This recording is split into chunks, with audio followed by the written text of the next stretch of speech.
Okay, we're back working with the DOM. If you remember when we work with web pages, the web page is represented by the DOM, or the document object model. The model just means a way of thinking about things. Usually you want to break things down into nodes. And the three typical nodes we work with are the element nodes that have tags in them.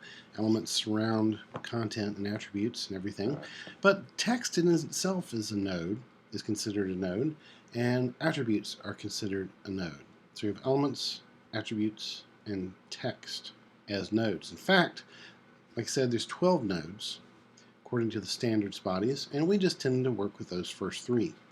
Element nodes are assigned a node type of 1, attributes 2, and text nodes have a node type of 3.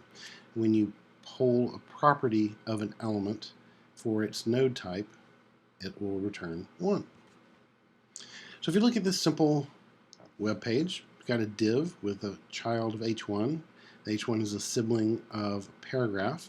They're both kids or children of the parent div, and they're all in the body, the HTML, and the document. One handy thing to have in your arsenal in Firefox is this DOM Inspector add-on. It's really, really cool. I would suggest going and grabbing it, installing it into Firefox, and using it as you do web development. If you want to look at and use the DOM Inspector, just go up to the Tools menu under Web Developer and choose DOM Inspector anytime you want to see it, and you'll get this window here. Remember, document is the root element, and we have HTML and body, and there's the div and the h1 of the paragraph.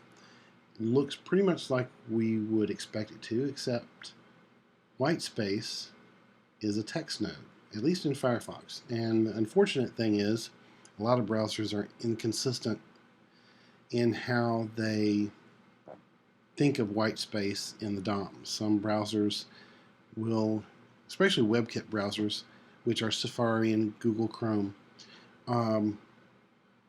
will think of white space between elements as a node. So you have to be careful and understand what you're targeting with your DOM selectors. So again, we have this simple document, and some of the things that we can do here is on any element we can ask it what node type, returns the number of the node type, pretty straightforward. You can also look at the inner HTML, which is something we've dabbled with. It returns everything between the opening and closing tags of my element, and you can pull for it, or you can actually change it by assigning it a value instead of just asking what the property is. Child nodes of any element, it'll return a node list, which is basically an array, and you can do all sorts of things with a node list or an array. For example, a length. So you can poll for, you can ask the length of any set of child nodes. If it's empty, it'll return a 0, and that's a good way of iterating through the DOM until you find a node list with a length of 0. You know you've hit the end. So if you look at how these work, again, we have a simple div here with a couple of paragraphs as children, and you take a variable that you've declared as my element, and you want to use the get element by ID property of the document and look for the content ID, that first JavaScript statement there. Then once you put that element in the variable my element, you can throw it out to the console.log and say, what's the node type of that guy? And it'll come back with a 1, which is, of course, an element.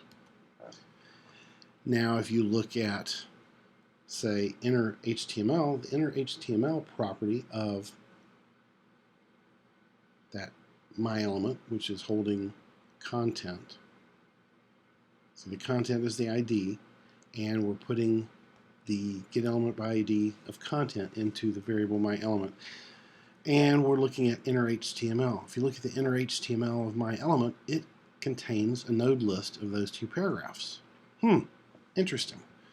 So again, inner HTML is returning all the stuff that's inside the content ID.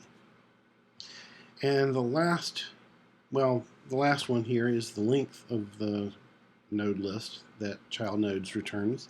And in this instance, it's 5.